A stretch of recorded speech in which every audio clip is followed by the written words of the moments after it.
নাম কিন্তু একটাই, ক্ষীর পায়েস অথবা ফেনি। আসসালামু আলাইকুম প্রিয় মুমিন মুসলমান ছোট বড় ভাই বোনেরা।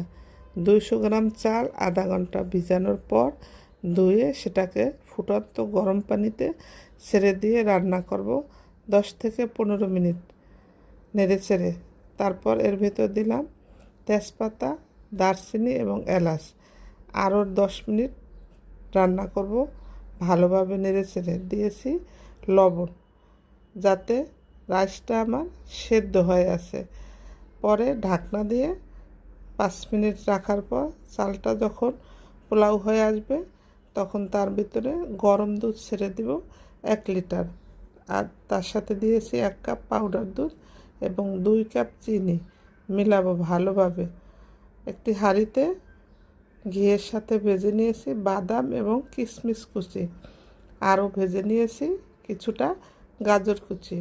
এবার সবগুলি একসাথে ভালোভাবে নেড়েচেড়ে মিলিয়ে নেব। হয়ে গেল আমার ক্ষীর পাকানো।